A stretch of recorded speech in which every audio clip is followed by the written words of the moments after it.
Vamos a abrir nuestra Biblia en el Evangelio según San Mateo, por favor, en el Nuevo Testamento.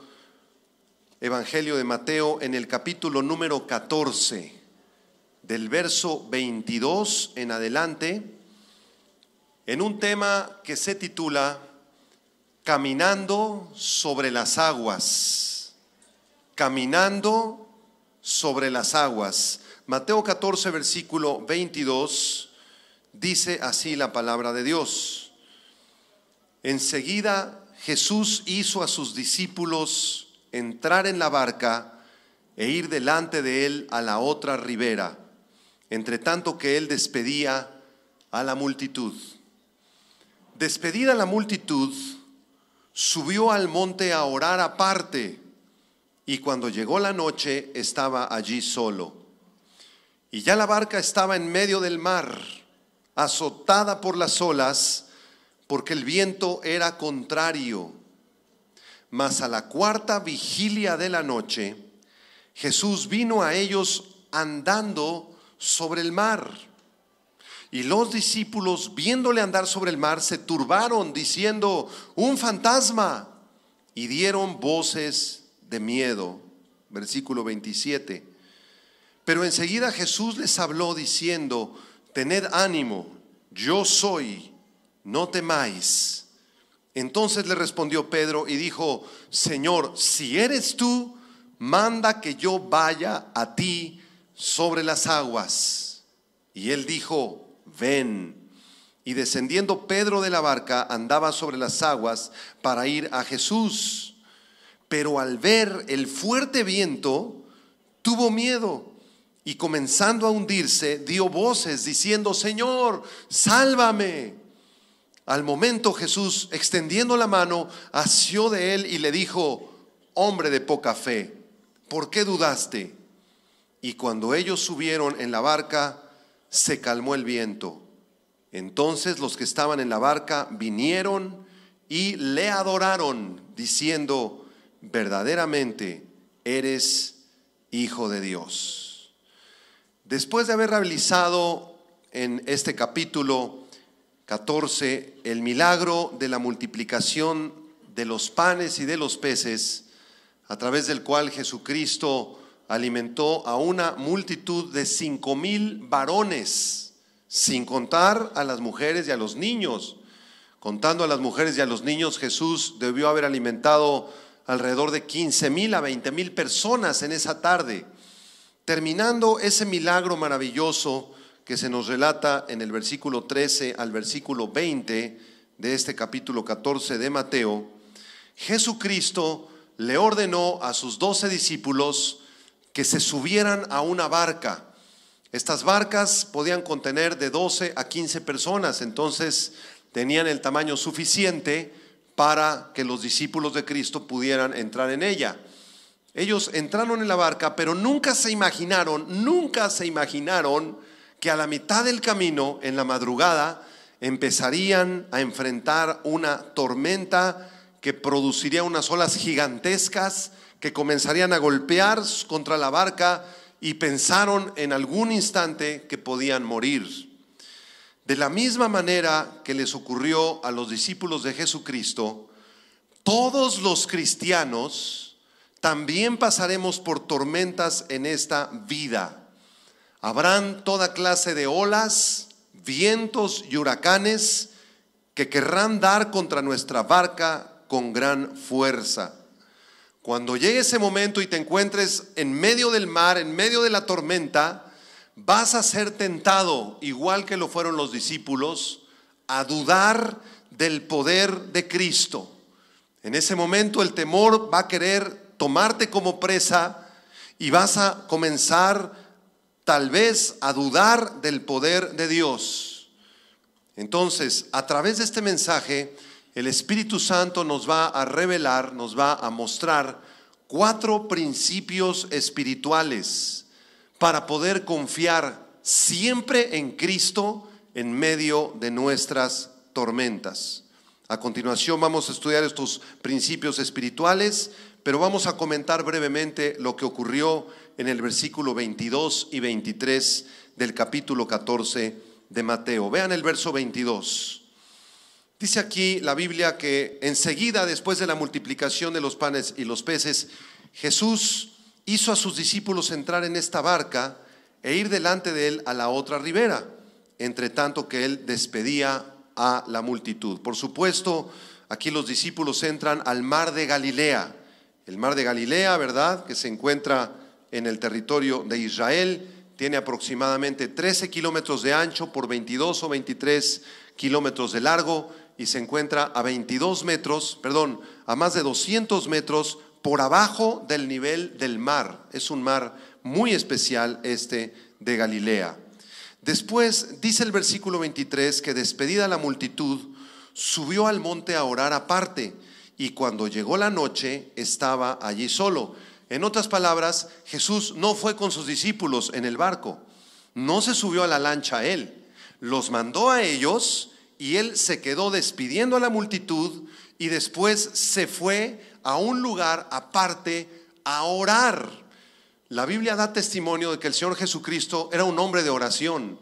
Él oraba en las madrugadas y no podemos pensar que oraba 4 o 5 minutos o de esas oraciones tipo Maruchan que algunos cristianos hacemos, ¿verdad? Nos levantamos en la mañana, Señor Jesucito, pues ay, protégeme, amén, ¿verdad? Y en la noche, Señor, pues gracias por todo, amén, y nos dormimos. O algunos cometemos el error de orar en nuestra cama, ya acostaditos con la cobija bien calientitos, ¿verdad? Ahora sí vamos a orar. Señor, gracias.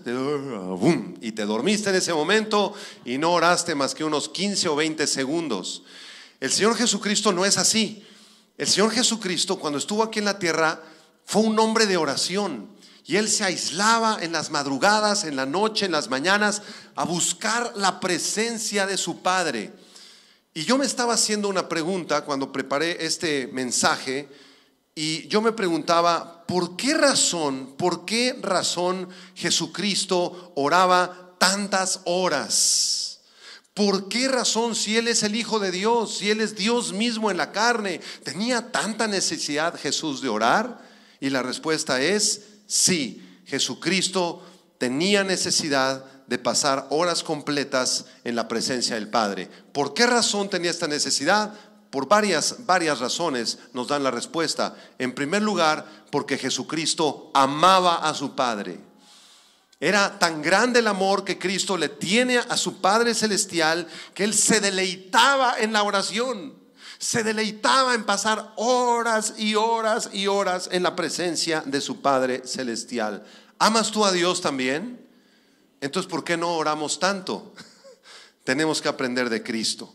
En segundo lugar, Cristo oraba horas completas para ser uno con el Padre. En el Evangelio de Juan, Cristo dice en un versículo muy misterioso, yo y el Padre somos uno.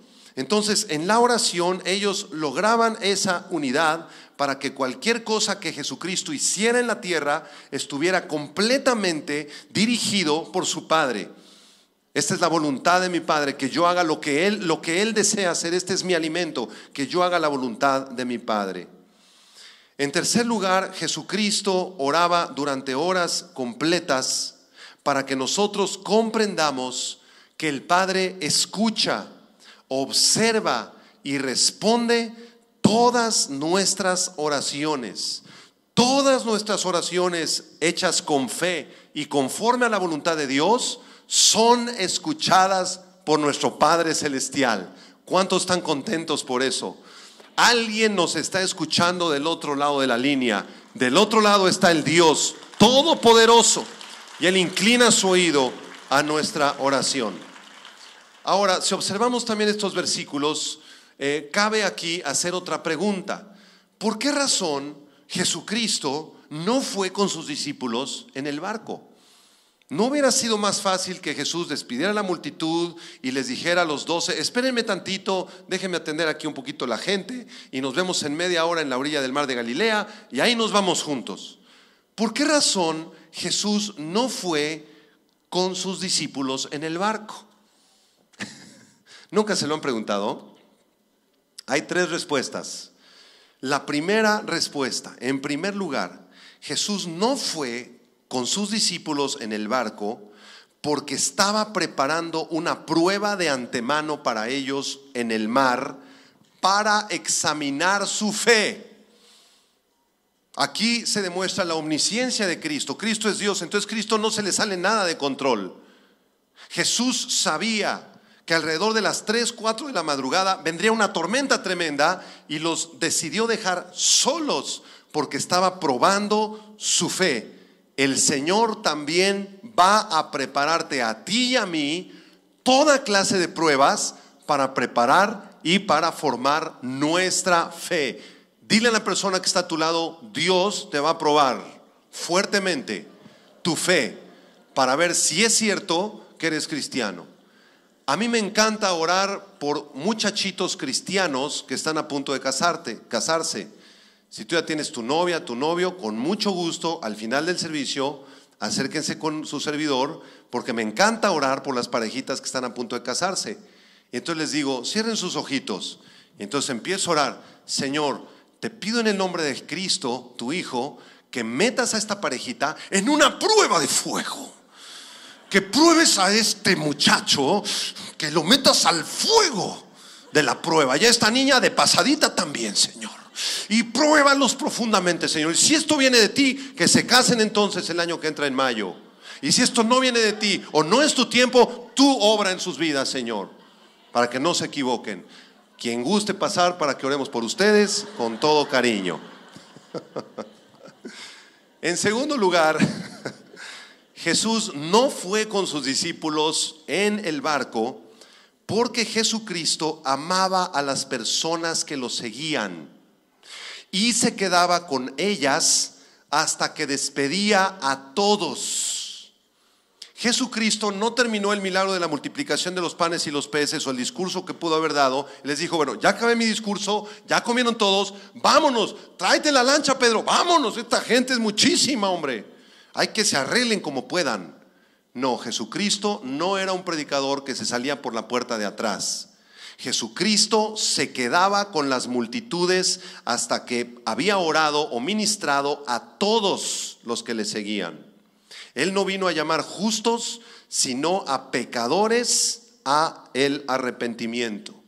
Y las personas se le acercaban porque en sus ojos Jesús expresaba la ternura, el amor, la pureza y la misericordia de su Padre.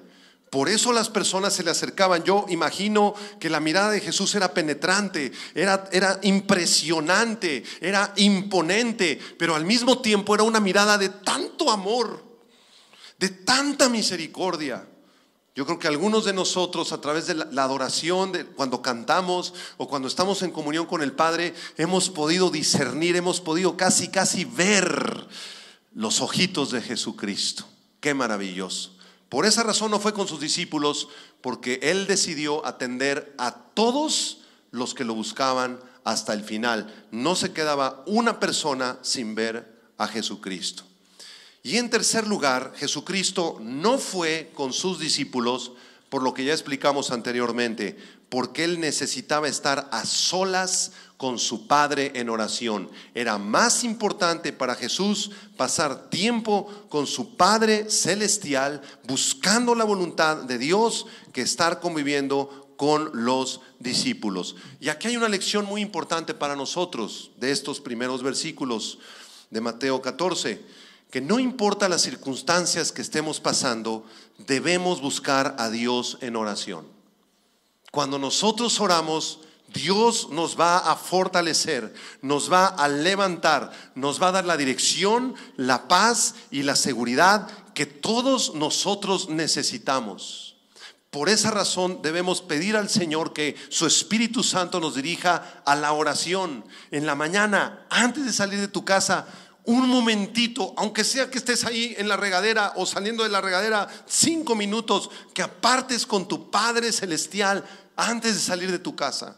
Y cuando vayas por el camino, que vayas con el niño a dejarlo al kinder, ¿verdad? O rumbo a tu trabajo, pon una alabanza y si te es posible también ahí, orar un ratito más. Y después a la mitad de las pruebas ahí en tu trabajo, en tu empresa, en tu negocio, apártate un ratito, escápate, ¿verdad? Si puedes salir ahí un momento, 5 o 10 minutos para comunicarte con tu Padre otra vez. y en la noche antes de dormir es imprescindible que podamos también pasar tiempo en oración. El famoso autor del libro El progreso del peregrino, John Bunyan, escribió una preciosa definición de la oración. Él decía que la oración es el derramamiento del corazón. ¡Qué hermoso! El derramamiento del corazón de forma sincera y sensible delante de Dios por medio de Cristo y dirigidos por el Espíritu Santo. Así que la oración es una comunicación que podemos tener con Dios, el Padre, a través de su Hijo Jesucristo y dirigidos por el Espíritu Santo. Te quiero hacer una pregunta esta tarde. Es una pregunta de confrontación. Apúntala en tu cuaderno. ¿Cuánto tiempo dedicaste a la oración esta semana que acaba de terminar? ¿Cuántas horas o cuántos minutos pasaste tú en oración? ¿Amas a Dios lo suficiente como para pasar un buen tiempo, bastantes minutos u horas en la presencia de Dios? ¿Realmente crees que el Dios creador del cielo y de la tierra te está escuchando a ti cuando tú lo alabas y cuando tú oras a Él? Son preguntas muy profundas que cada uno de nosotros debemos contestar. Desgraciadamente, muchos de nosotros pasamos más horas en el Netflix, más horas en las telenovelas, más horas en el Facebook o chateando con los amigos o viendo videos en el celular. Y si pusiéramos, ¿verdad?, dos columnas y de este lado pones todo el tiempo que pasaste en el celular y en el Netflix y de este lado el tiempo que pasaste en oración, tendríamos una muy mala noticia. Pastor, pues yo paso entre 3 y 4 horas diario viendo mi celular y contestando mensajes. Y de oración, pues nada más a la hora de la comida. Y eso nada más en la mañana. Y le pido a Dios que bendiga los alimentos de toda la semana para ahorrar tiempo.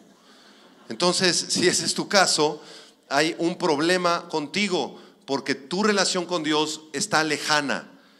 Estás lejos del Señor, no estás teniendo una comunión adecuada con el Señor. El pastor puritano William Gurnall dijo que la oración es lo mismo para la nueva criatura como lo es el llanto para un niño. El niño no aprendió a llorar ni a pedir comida, sino que es algo natural en él. De hecho, entra al mundo llorando cualquier bebé. La oración entonces no es una lección que se aprenda con reglas o con formatos que puede explicarte un pastor, sino que la verdadera oración fluye del corazón de un cristiano que ama al Señor con todo su corazón. ¿Amas tú a Jesús? No los escuché. Si amas a Jesús, levanta tus manos y dile: Señor, aquí está mi vida, quiero aprender a orar. Enséñame a orar y a confiar siempre en ti. Amén. Vamos a darle un aplauso de gloria a Dios, claro que sí.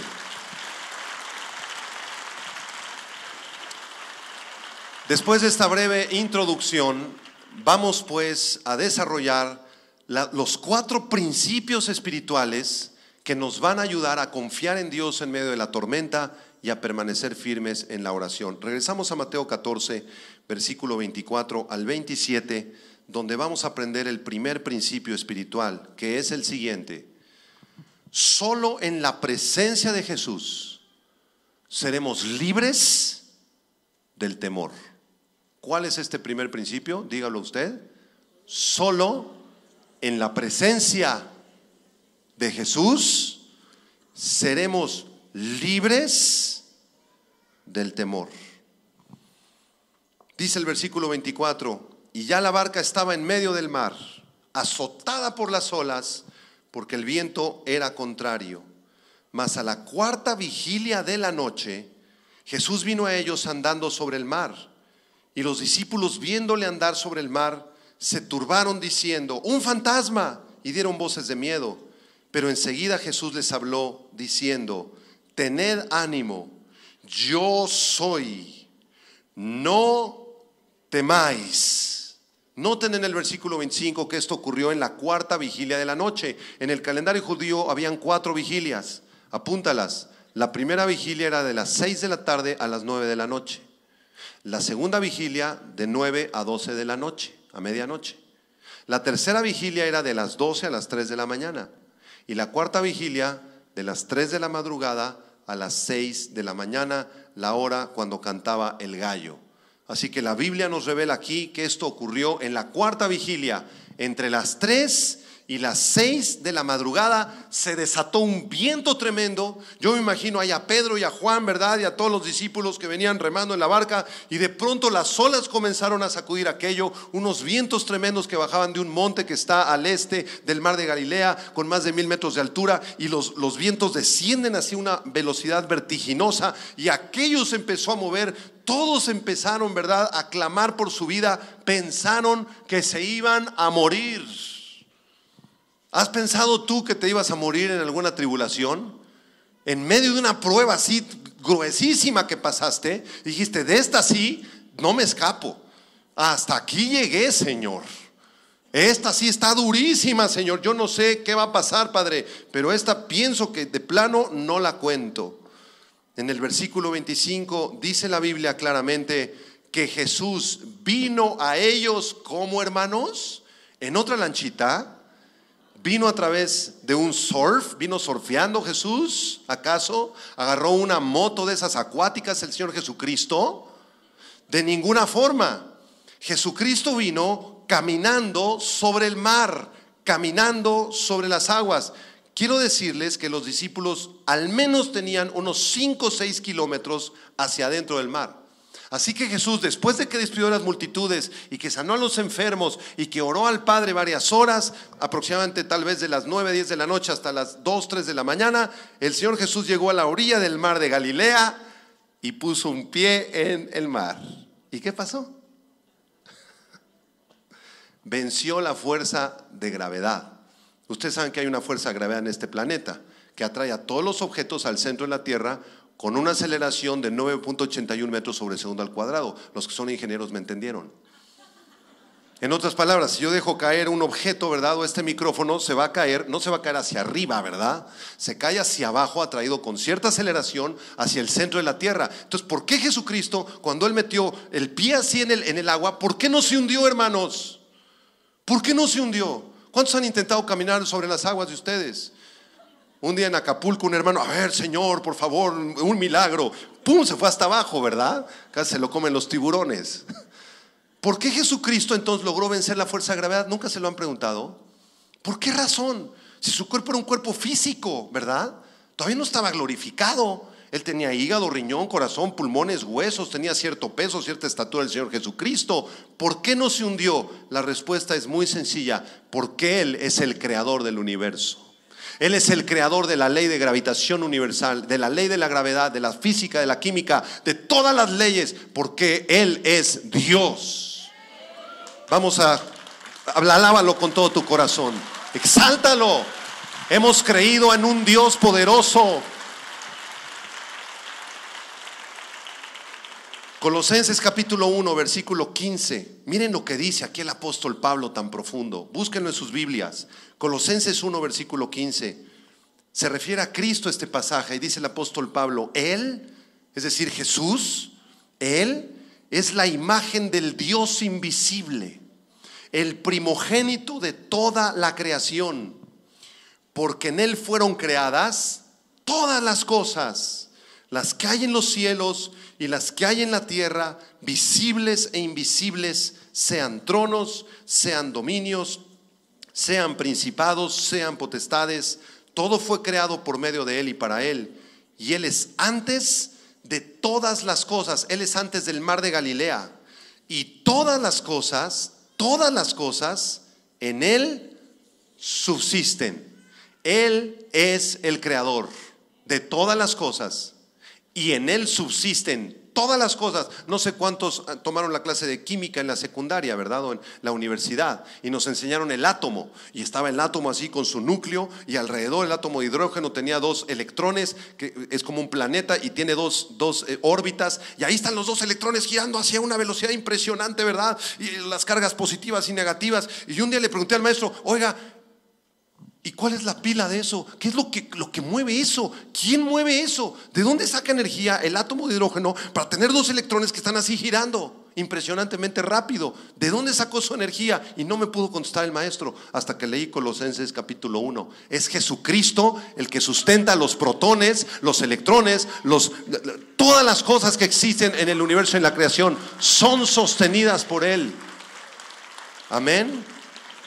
Bueno, cuando Jesús caminó estos 4 o 5 kilómetros encima de las aguas de forma milagrosa, se acercó a la barca donde estaban sus 12 chiquilines. Y cuando lo vieron, pensaron que era un fantasma. La palabra fantasma del griego, significa una aparición o un espectro. Pensaron que era un espectro, como un fantasma. Y entonces dice la Biblia que dieron voces de miedo. Ya me imagino ahí, ¿verdad, Felipe? ¡Ay, quiero a mi mamá! Ya me imagino, ¿verdad? Ahí a Mateo. ¡Ay, amigos, viene aparte! Ahí se apareció la Llorona. Y todos empezaron a dar voces de miedo. Miedo, la palabra phobos en el griego significa terror. Es un temor ante un peligro real o imaginario. Y el miedo, apúntalo en tu cuaderno por favor, el miedo es exactamente lo contrario a la fe. Porque el miedo es esperar cosas malas que nos pasen, ¿verdad? Hay personas que están tan llenas de miedo que ni siquiera salen de su casa. Es que si salgo de la casa me van a matar, me van a asaltar, me van a secuestrar. Y si voy a la carretera me voy a estrellar en el carro. Y si salgo al súper me van a robar en el súper. Y si salgo al banco me van a asaltar. Mejor me quedo aquí. O sea, están esperando, es una fe negativa. Es una fe que espera que todo lo malo ocurra en la vida de esa persona. Y la fe es exactamente lo contrario. Hebreos 11:1. La fe es la certeza de lo que se espera, la convicción de lo que no se ve.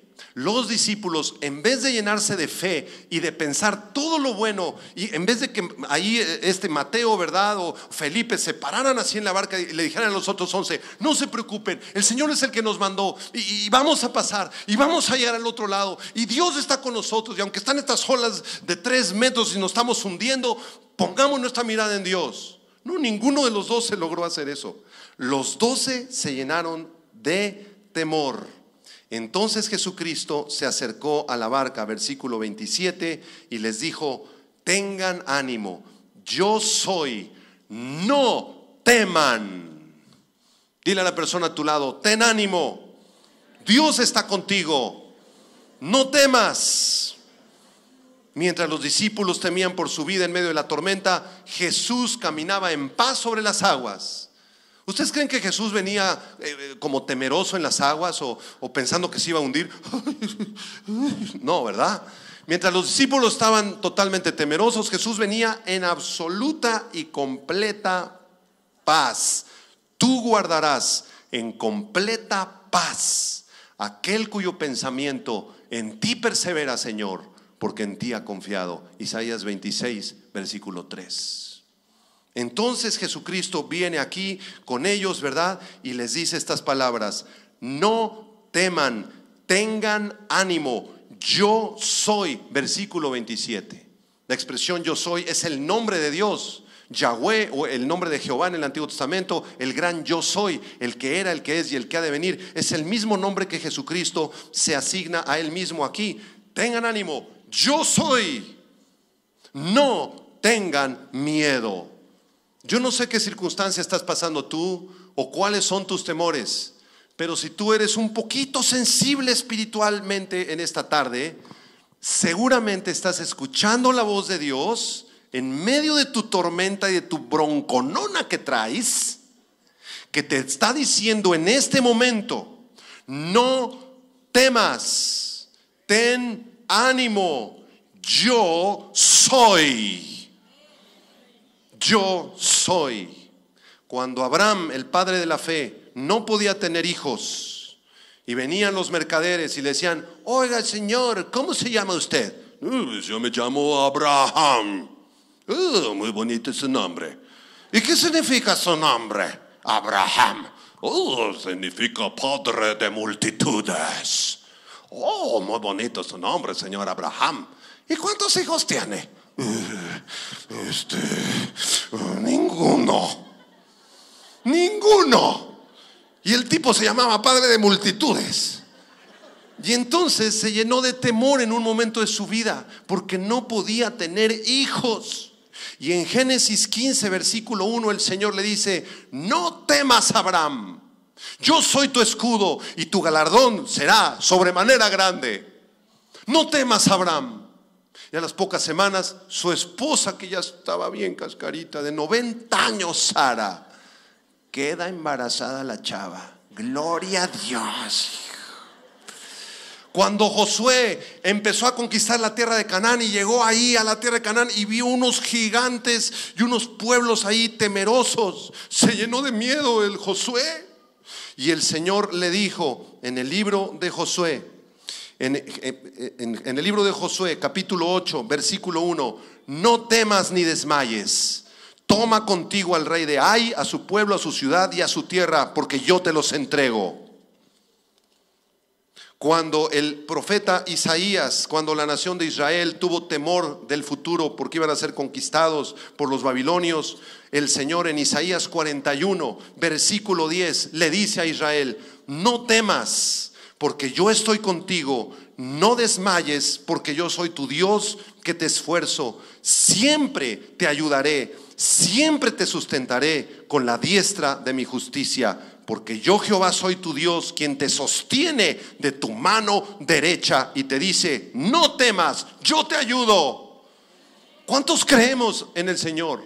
Aunque nos llenamos de temor, somos seres humanos, no somos arcángeles. Pero cuando estamos en medio de esa situación de temor, sabemos que Dios es el que nos va a sostener. Solamente en la presencia de Jesús, escucha y aprende esta lección. Solo en la presencia de Jesucristo, solo aquellos creyentes que estén cerca de Jesús van a poder vencer sus temores. Si tú no estás cerca de la presencia de Jesús y no tienes una relación cercana con tu hermanito mayor que se llama Jesucristo, Él es nuestro hermano mayor.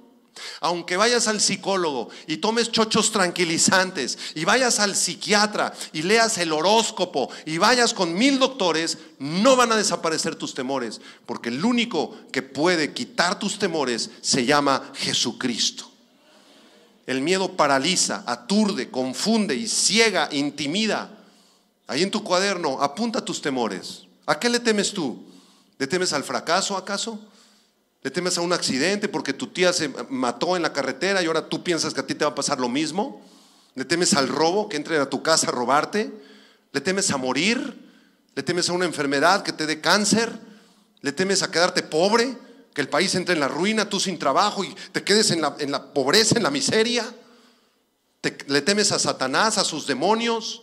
¿Le tienes miedo a una persona? Esto es terrible. En muchos lugares les tienen miedo a los jefes del trabajo. ¡Ay, ahí viene el jefe! ¡Ay! Y le tienes miedo a los hombres. ¿A qué le tienes miedo? ¿A la oscuridad?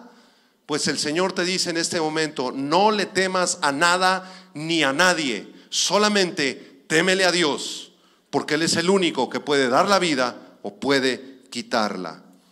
El Señor es el único digno de nuestro respeto y de nuestro temor. Amén. Ese es el primer principio espiritual. ¿Pueden decírmelo ustedes a mí? ¿Cuál fue? ¿Cuál fue? Solo en la presencia de Jesús, ¿qué? Somos libres del temor. Hacemos bolita el temor como un papelito y lo echamos al bote de la basura.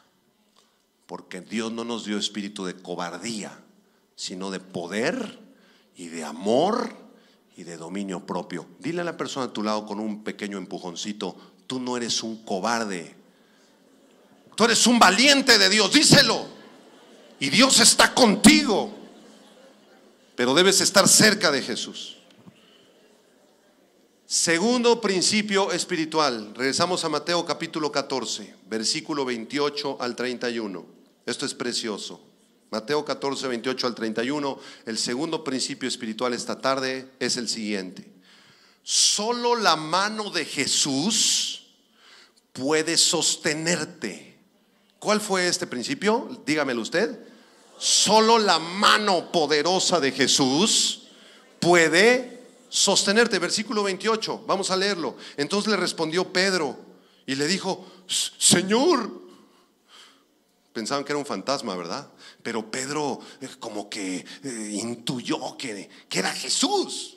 Le dijo: Señor, si eres tú, o sea, si no eres la Llorona o otra cosa, si eres tú, manda que yo vaya a ti sobre las aguas. Qué arriesgado el Pedrito, Ese era bravo el Pedro, tenía su carácter bien atravesado, como muchos de nosotros. Jesús, si eres tú, manda que yo vaya a ti sobre las aguas. ¿Y qué le dijo Jesús? Ven. Le dio la orden. Y descendiendo Pedro de la barca, andaba sobre las aguas para ir a Jesús. Pedro también pudo caminar sobre las aguas, venciendo la ley de la gravedad por unos poquitos segundos, pero no fue por sus propias fuerzas, sino que Jesús se lo autorizó. Jesús le dio la orden. Tú no vas a hacer nada sin que Jesús te autorice, sin que Jesús te avale, sin que Jesús te respalde. Versículo 30. Pero al ver el fuerte viento, ¿qué pasó? Otra vez el miedo. Tuvo miedo y comenzando a hundirse dio voces diciendo: Señor, sálvame. Al momento Jesús, extendiendo la mano, asió de él y le dijo: hombre de poca fe, ¿por qué dudaste? No sé si ustedes pueden imaginarse cómo se encontraría Pedro a las 4:30 de la madrugada, después de haber asistido a Jesús en la multiplicación de los panes y los peces, sin haber dormido bien la noche anterior. Y después en la tarde acaba todo el asunto de los panes y los peces. Váyanse al barco. Ahí va Pedro y va remando. 12 de la noche, 1 de la mañana, 3 de la mañana, 3:30, 4:30. ¿Estaría cansado Pedro? Está fastidiado. Pero eso no importó. Lo que importó es que él puso sus ojos en Jesús y dijo: si eres tú, manda que yo vaya a ti sobre las aguas. Jesús le dijo: ven. Y él dio un paso de fe. ¿Qué dio Pedro? Un paso de fe. Se salió de la barca. Y esa barca, amados hermanos, representa de forma simbólica, si ustedes gustan, nuestras vidas. Estamos en un barco, en una lancha, y ahí estamos remando en medio de la oposición, y van a haber tormentas, y van a haber aflicciones y enfermedades y problemas económicos y problemas en la casa, con la esposa, con los hijos. Pero cuando vemos a Jesús, debemos salir de la barca y dar un paso de fe. Escucha, si tú sientes que hay un peso inmenso sobre tus hombros en este tiempo de tu vida y que ya no puedes más, si alguno de nosotros nos sentimos así, no levanten la mano, debes dar un paso de fe. Debes salir de tu barca del miedo, de la tristeza, de la depresión, y tomarte de la mano del Señor Jesucristo. Entrégale ya esa carga. Tú no eres Dios, no eres el Espíritu Santo, tú no vas a resolver las broncas. El que las va a resolver es el Señor.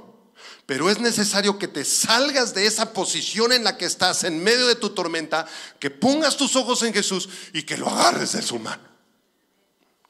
Mateo capítulo 11 versículo 28, Jesucristo te dice: vengan a mí los que están trabajados y cargados, y yo os haré descansar.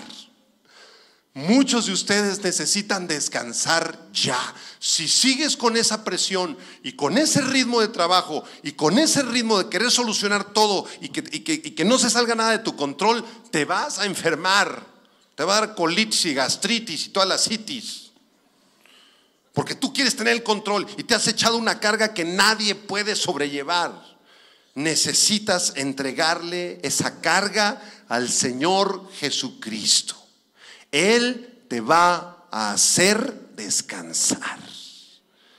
Dile a la persona a tu lado, entrégale ya tu carga, por favor. Un buen examen para saber cómo andas de cargas es ver tu carita. ¿Cómo estás, hermano? Bien, hermano. Bien, hermano. Aquí, gloria a Dios, aleluya. Vienes con unas cargas, mano. De veras vienes así con una carita así de tristeza, amargura y mezclada con cansancio, que nadie aguanta eso. Ni tú necesitas entregarle eso a Cristo. En segundo lugar, si tú vienes en este día harto por la suciedad del pecado y has andado lejos de Dios, viviendo como tú has querido en este mundo conforme a tus propios deseos, y te encuentras en medio de una tormenta, porque el pecado trae muchos problemas y muchas tormentas y mucha podredumbre y mucha maldad. Si tú ya estás harto de eso, tienes que salirte ya de ese barco. Y tienes que tomarte de las manos de nuestro Señor Jesucristo. Él va a extenderte su mano y te va a perdonar tus pecados y te va a restaurar para que tú tengas comunión con el Padre. Pero es necesario que te salgas ya de ahí. A veces estamos muy cómodos con nuestros pecados. Pues está bien, yo así soy feliz, ¿verdad? Viendo mi pornografía y transando a medio mundo, y ¿qué importa? Y no me vale gorro, ¿verdad? Y vivo como se me da la gana. ¿Sabes qué? Dios va a permitir una tormenta impresionante en tu vida, especialmente si tú no eres cristiano, para que le entregues tu vida a Jesucristo. Si confesamos nuestros pecados, Él es fiel y justo para perdonar nuestros pecados y limpiarnos de toda maldad. Y en último lugar, si tú estás sediento de Dios y has probado las aguas de este mundo y has encontrado que no te pueden saciar, necesitas venir a Jesús, salir de tu barca, tomarlo de su mano, y el Señor Jesucristo va a restaurar tu vida y tu corazón. Digan amén. Por supuesto, Pedro se sale de la barca esperando que Cristo lo salve, y el relato bíblico nos dice que al ver el fuerte viento tuvo miedo y comenzó a hundirse Pedrito otra vez. A veces necesitamos saber que Jesucristo es el único que puede levantarnos de la mano. Jesucristo lo asió de él y le dijo: hombre de poca fe, ¿por qué dudaste? ¿Cuál fue el segundo principio espiritual? Enséñenmelo ustedes a mí ahora. Solo la mano poderosa de Jesús, ¿qué? Puede sostenerte. No te va a sostener tu trabajo, ni tu dinero, ni tu familia. Te va a sostener Jesucristo, el Hijo de Dios. Dale un aplauso de gloria a Él. Él te va a sostener en medio de tus pruebas y de tus tormentas. El tercer principio espiritual para depender de Cristo está en el versículo 32. Mateo 14:32. Vean qué precioso versículo. Dice Mateo 14:32 que cuando ellos subieron a la barca, ¿quién? Jesús y Pedro, porque los dos estaban adentro, ¿verdad? Cuando subieron Jesús y Pedro a la barca, se calmó el viento. Este tercer principio espiritual dice así: la presencia de Jesús lo controla todo. ¿Cómo es este tercer principio? La presencia de Jesús lo controla. Dile a la persona a tu lado: todo. Did you understand? ¿Entendieron? ¿Qué es todo? Pero la devaluación del peso contra el dólar. Todo. Que me robaron mi bochito. Todo. Es que mi novia se fue con otra. Me dejó destrozado. Ya estoy aquí chillando, ojeroso. ¿Quién te manda a andar con esa chava que era bisnieta del anticristo? La presencia de Jesús lo controla. Pero es que, ¿y si me muero y me sale una bolita? ¿Será cáncer? Me quedan 2 días de vida. ¿Qué lo controla? ¿Perdón? Todo. ¿Y pero con quién me voy a casar? ¿Quién me va a hacer caso a mis 35 años?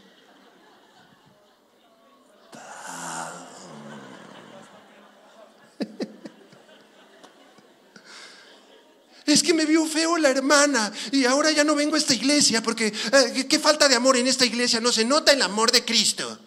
Me voy a otra iglesia. Tú no te vas a ningún lado, mijita linda, porque la presencia de Cristo lo controla todo. ¿Estás de acuerdo? ¿Sí o no? Es que me caí en un hoyo y me fracturé la pierna, pastor. ¿Por qué razón? Porque eso no debió haberme pasado, pastor. ¿Por qué razón? Y yo quería servir al Señor en la alabanza y ahora con la pierna enyesada. No entendiste nada. Porque la presencia de Cristo controla. Todos los fenómenos físicos, atmosféricos, cósmicos, naturales y sobrenaturales están bajo el control de Jesucristo. Pero es que fue el diablo, pastor. El diablo fue el que me metió el pie. No, si el diablo te metió el pie, es porque el Señor lo controla todo. Satanás es un títere de Dios. Jesús es el Mesías. Él es el soberano y tiene control de todas las cosas. Todas. Entonces, si este tercer principio espiritual es verdadero, ¿por qué razón nos angustiamos tanto, hermanos? ¿Por qué? Es que, ¿cómo me va a ir? ¿Y por qué mi pensión no va a salir? Y señora, si me pagan menos de lo que me iban a pagar, ¿de qué voy a vivir? Entonces, si estamos así todos angustiados, entonces no somos cristianos. Porque no creemos realmente que Jesucristo lo controla todo. Porque si lo creyéramos, estaríamos descansando en Él. ¿Verdad que sí? Pero entonces, ¿por qué no descansamos en Él? Por dos motivos: o porque no somos cristianos, o porque somos cristianos bien incredulotes. ¿Qué dice Filipenses? Capítulo número 4, versículos 6 y 7, muy famosos versículos. Si tú estás angustiado en esta tarde, si estás temerosa en esta tarde, si traes muchas cargas, si vienes peleada con tu marido, tienes que aprender a depender de Dios. Ya nos urge que maduren. Nos urge. Porque estamos llenos de cristianos de papel, ¿verdad? De niñitos chiquitos cristianitos. Ya necesitamos madurar. ¿Qué dice Filipenses 4, versículo 6? Por nada estéis afanosos o preocupados, sino sean conocidas vuestras peticiones delante de Dios en toda oración y ruego con acción de gracias.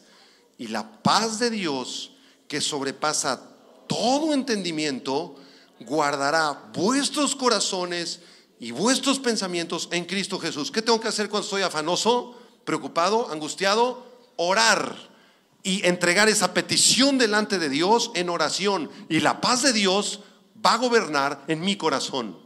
Y no me voy a levantar de ese cuarto, ni me voy a salir de ese cuarto hasta que la paz de Dios, que sobrepasa todo entendimiento, llene mi corazón y mi mente y me dé paz.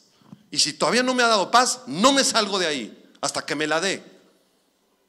Porque muchos quieren la paz de Dios en 3 minutos. Tratan a Dios como si fuera el genio de la lámpara maravillosa. Ya, Señor, órale, ya, estoy angustiado. El pastor dijo: a ver, Señor, atiéndeme. Sí, Señor, mira, tengo 5 minutos, Señor, ojalá puedas atenderme ya ahorita, porque ya me voy. No es así la cosa. Tú no eres el jefe. ¿Quién es el jefe? Y Él lo controla. Yo soy el alfa y la omega, el principio y el fin, dice el Señor, el que es y que era y que ha de venir, el todopoderoso. Palabras de Jesucristo en Apocalipsis capítulo 1, versículo 8. Él tiene el control de tu vida. Él tiene el control de tu vida. Descansa ya en tu Dios. Acepta donde Dios te puso, con la gente que Dios te puso, con la familia que Dios te dio. Acéptalo. Ese es su plan maravilloso. Su plan es bueno, su voluntad es agradable y perfecta. Amén. Cuarto y último principio espiritual. Con esto terminamos. Mateo 14, versículo 33. ¿Qué dice Mateo 14, 33?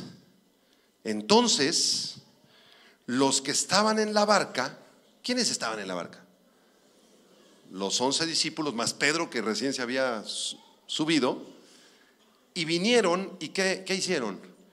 Y le adoraron diciendo: verdaderamente eres Hijo de Dios. Al ver su poder y al ver su majestad y cómo Jesucristo calmó el viento y las olas con su palabra y su poder, todas las olas de esas de 2 metros y los vientos que estaban bajando del monte, en pocos instantes se aplacó todo eso. Jesucristo puede cambiar tu circunstancia en un segundo, ¿verdad?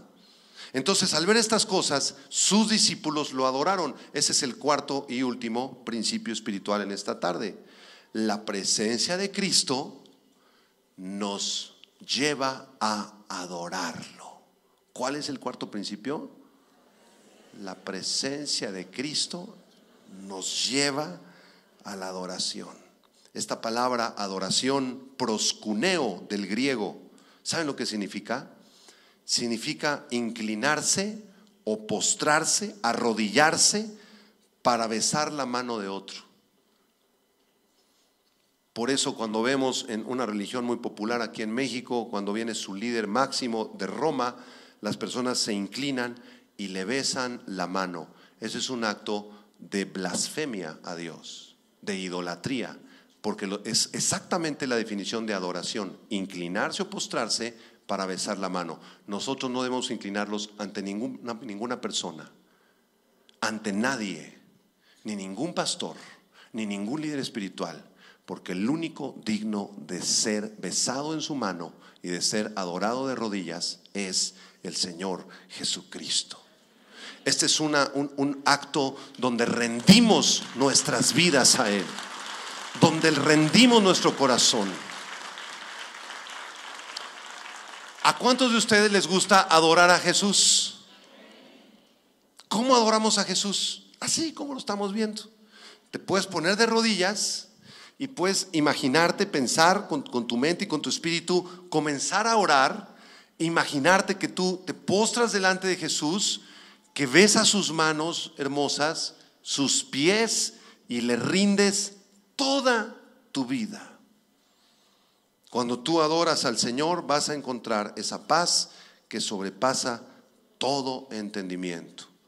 Conozco un amigo pastor que fue secuestrado hace unos pocos meses. Gracias a Dios lo liberaron y pudo, ¿verdad?, seguir con su vida y su ministerio. Pero él me platicaba que en cuanto lo subieron al automóvil, comenzaron a golpearlo, a maldecirlo, a blasfemar, lo amenazaron de muerte. Y entonces obviamente él se asustó, ¿verdad? Ni modo que no somos arcángeles, ni eres el arcángel Gabriel todavía, ¿verdad? Y entonces él se angustió mucho, y en medio de la golpiza y todo, y cuchilladas que le estaban dando por todas partes, el Espíritu Santo que vive dentro de él lo llevó a adorar a Cristo. Entonces él solamente bajó su cabecita y comenzó a adorar al Señor con el Salmo 23, con otros pasajes de la Biblia. Comenzó a orar, comenzó a perdonar a estos malvados que lo querían asesinar, y comenzó a interceder por ellos y a adorar a Cristo. Y a los pocos segundos, él platica que a los pocos segundos él sintió una paz que nunca antes había sentido en medio de su secuestro. ¿Será esto posible? Si nuestro amigo pastor sintió esa paz en medio de sus secuestradores, que tú no sientas la paz cuando explota la olla express, cuando al niño le dio gripita, cuando el esposo llegó de malas, cuando las finanzas van mal, cuando te dio bronconeumonía. Esas cosas son pequeñeces, ¿verdad? Un día vino otra persona a pedir un consejo con el pastor. Él dijo: pastor, vengo muy angustiado, muy deprimido, me está yendo súper mal, pastor. Por favor, mira, de veras, ayúdame, mira, abrázame, ora por mí. Y el pastor le dijo: a ver, quiero ver tus manos, enséñame tus manos. Entonces este hermano le hizo así, ¿verdad? Enséñame tus pies. Ay, pues los pies, los zapatos, ¿qué querrá ver el pastor? Los pies. A ver, agáchate tantito, enséñame tu cabeza. La cabeza. Y el pastor le dijo: mira, si tú piensas que estás sufriendo, no estás sufriendo nada, Porque a Jesucristo le pusieron clavos en sus manos y clavos en sus pies y una corona de espinas en su cabeza. Y ahorita yo acabo de ver tus manos, tus pies, tu cabeza, y tú no tienes ni clavos ni tienes una corona de espinas. Así que a quejarse a su rancho. Si que usted quiere desahogarse, quiere un consejo, con mucho gusto, los pastores estamos para eso, ¿verdad? Pero el príncipe de los pastores se llama Jesucristo. Yo no puedo ayudarte, yo puedo orar por ti, puedo interceder, puedo darte un versículo, pero yo siempre que vengas a consejería conmigo, con cualquier pastor, el trabajo de nosotros es llevarte con el hermano mayor. Es decirte, sabes que tengo un hermano mayor, yo lamentablemente no puedo ayudarte en tu broncononona que traes matrimonial, te puedo dar algún consejo, pero tengo un hermano mayor que es doctor y él sí te puede ayudar. Y los llevamos con nuestro hermano mayor, que se llama Jesús de Nazaret. Él es el médico de médicos y Él sana toda enfermedad y toda dolencia y da una paz que sobrepasa todo entendimiento. ¿Te gustaría ir con el hermano mayor? Vamos a terminar leyendo el Salmo 95, que es un salmo de adoración que nos va a llevar directamente a la presencia de nuestro Dios a través de su Hijo, nuestro hermanito mayor. ¿Cuántos tienen un hermano mayor? Aunque si eres hijo único, pues ¿qué crees? No, ya no eres hijo único, tienes un hermano mayor. Salmo 95, vamos a leerlo despacito, juntos. Todo el Salmo 95 tiene 11 versículos y vamos a pedirle al Espíritu Santo que mientras lo leamos podamos adorar a Dios, que lo digamos con fe. ¿De acuerdo? ¿Están listos? ¿Qué dice el Salmo 95? Venid, aclamemos alegremente a Jehová, cantemos con júbilo a la roca de nuestra salvación. Lleguemos ante su presencia con alabanza, aclamémosle con cánticos, porque Jehová es Dios grande y Rey grande sobre todos los dioses, porque en su mano están las profundidades de la tierra y las alturas de los montes son suyas. Suyo también el mar, pues Él lo hizo, y en sus manos formaron la tierra seca. Venid, adoremos y postrémonos, arrodillémonos delante de Jehová nuestro Hacedor, porque Él es nuestro Dios, nosotros el pueblo de su prado y ovejas de su mano. Si oyereis hoy su voz, no endurezcáis vuestro corazón como en Meriba, como en el día de Masaj en el desierto, donde me tentaron vuestros padres, me probaron y vieron mis obras. 40 años estuve disgustado con la nación y dije, pueblo es que divaga de corazón y no han conocido mis caminos.